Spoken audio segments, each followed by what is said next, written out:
disqualified him for what he did in the state of Iowa. The leadership, the RNC, and the local Republicans should have disqualified him for that. And another thing, it's called voter violation certificate. But he said to everybody that Ben Carson has left the race. He's gone. Come in, caucus. You know the caucus, they take you, they sit you, they talk. I hate it. I think the best is you walk in, you vote, and you leave, right? But we're stuck with it. But they walk in, they said, no, Ben has left. Ben has left. He's quit the race. He didn't quit the race. And they got thousands of votes. And they should have disqualified Ted Cruz from Iowa. He's a cheater. He's a cheater. He's a dirty, rotten cheat. Remember that. And then he did something else, which I think is almost worse. And by the way, then he called Ben Carson right after the election's over. All the votes are cast. So it's too late, right? And he said, I want to apologize. And Ben didn't accept it. Ben said, can you believe this? The guy calls me up after the thing is done, wants to apologize. But then he did a voter violation certificate, remember? It looked like it's right out of the IRS. It looked like a government document. And it said on top, I think it was voter violation, that you are in violation. And, you know, these people got scared. And it said the only way, and then it's got all these things with check marks. And then it said you can make it up, essentially. I don't know. It said you can make it up, but you have to go and vote for Cruz. And then you have no more voter violation. And people went and they did it. It's a fraud.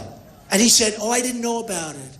I didn't know about it. He never knows about anything. You know, this innocent. He didn't know that he didn't put, you know, he's always saying about the banks. We got to stop the banks.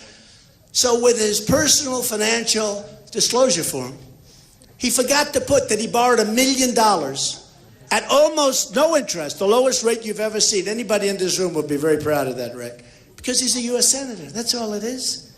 He gets a low rate. But he borrowed it from Citibank, and he borrowed it from Goldman Sachs. $1 million. Forgot. He just forgot to mention it. He forgot. And he said, oh, I forgot. Oh, let me get it done. I forgot about $1 million. I just forgot. Can you imagine if I didn't put $1 million in? Okay? And then he said, I didn't know I was a citizen of Canada. You know, he was a citizen of Canada. 16, 17 months ago, he got rid of it. Guy's a United States Senator. Without Sarah Palin, he would have never been elected. He had 2%. And then she came in. And she then called me and said, I'd like to endorse Mr. Trump because he'll be the greatest president, because she's legit. And she endorsed him for president, right? She endorsed him originally for senator. And he thought that she was going to endorse him for president. He thought it was routine. He was working hard. He thought he had her. And she called me. She said, you're going to be the greatest president. And he couldn't believe that Sarah Palin, who endorsed him, he was never going to go anywhere. He was down at 2 or 3%. And she came to Texas, endorsed him for the Senate, and he won in a total, you know, surprise.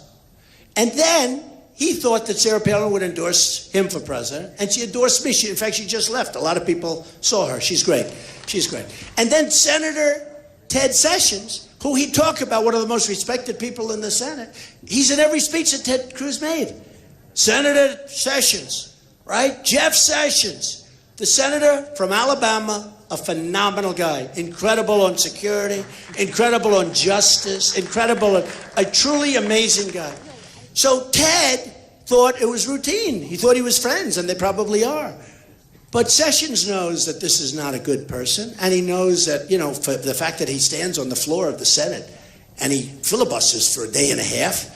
And think of it, these senators, say what you want. They're professionals, right? They're professional politicians. So this guy's on the floor reading poems, doing all this stuff for a day and a half, or a day, or whatever it was. And these senators are looking at each other. When's this guy getting off? When's he getting off the floor so we can get back?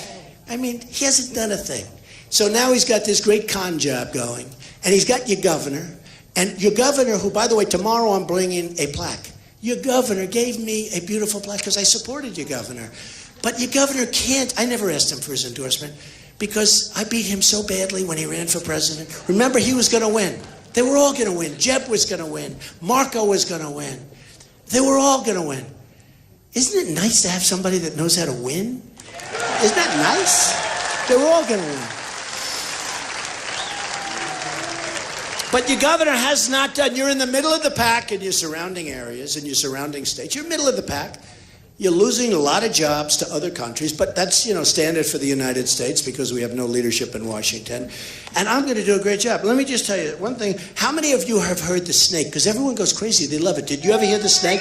Who heard it? Raise your hand. The snake. Should I do it again? Should I? It's sort of interesting.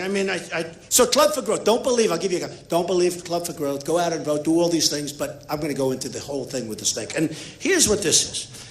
We are taking in thousands and thousands and thousands of people that we don't know who they are. But we know it's going to be trouble someday. You look at Paris, trouble. 130 people dead. Hundreds of people in the hospital, mortally, just horribly wounded. Many will die and most will not lead a normal life. Horribly wounded. These thugs, these disgusting people, and I used to tell the press, don't call them masterminds. Remember they used to call the mastermind, we're looking for that. And then they wonder why our youth is signing with the internet and going in and fighting for ISIS. I'll tell you one thing, they go fight for ISIS with me as president, they never come back into this country. We take them back. We take them back. No, can you believe it? They go, they fight for ISIS, and then we let them come back into our country. All right. So what happens is, I saw this written by Al Green years ago, and I said, boy, this pertains to people that we know are going to be trouble. We have an incompetent president, doesn't have a clue. That's why when I talk about Japan, they don't mention, and the press, which is the worst, they don't mention the story about economics. They don't talk about the fact that we're losing our, all this is, Donald Trump wants Japan to become nuclear. That's not what I say. That's not what I say. You know what I said because I don't have to go through the whole thing. So they'll take one little aspect of a long, complicated process, a process that probably involves and ultimately will get resolved by them paying a lot of money to the United States for proper security, but it could be involved where we save a lot of money because we just can't keep doing this. And you can make the case that North Korea and Japan, which are very close to each other, let them fight it out, folks, if they're going to fight. What do we have to get in the middle of everything for, okay? You could make that case. Now, tomorrow there'll be an article, Donald Trump says he wants to see, I don't want to see anything. Remember always, and I said it before, I was against the war in Iraq. They're always afraid about Trump I was against. I said, you're going to destabilize the Middle East. That's exactly what happened. And if our presidents would have taken a trip to the beach, if they would have gone to the beach for 360 days, just gone to the beach and not done anything, we would have been a lot better off in the Middle East right now. Because Saddam Hussein was a bad guy, and Gaddafi, they were bad guys, but they were really good at one thing, killing terrorists. There were you couldn't be a terrorist in Libya. You couldn't be a terrorist in Iraq. Now it's like Harvard University for terror. You go to Iraq, you go to Libya, and Libya was Hillary's baby. So what this is it was written, and it just reminded me of what they're going in, and I'm so glad that the people that have heard it want me to do it again, but I'm going to do it again. And it's called The Snake, This Snake. And this has to do with people coming into our country that are going to have tremendous ramifications to the health and safety and security of our country. Remember it that way. And Washington, D.C. On her way to work one morning, down the path along the lake, a tender-hearted woman saw a poor, half-frozen snake. His pretty-colored skin had been all frosted with the dew. Oh, well, she cried, I'll take you in, and I'll take care of you, right? That's what we're doing, right? Take me in, O tender woman, take me in for heaven's sake. Take me in, O tender woman, sighed the broken snake. She wrapped him up all cozy in a curvature of silk, and then laid him by the fireside with some honey and some milk. Now she hurried home from work that night. As soon as she arrived, she found that pretty snake she'd taken in had been revived. Take me in, O tender woman, take me in for heaven's sake. Take me in, O tender woman, sighed the broken snake. Now she clutched him in her bosom. You're so beautiful, she cried. But if I hadn't brought you in by now, heavens, you would have died. Now she stroked his pretty skin, and then she kissed him and held him tight. But instead of saying thank you,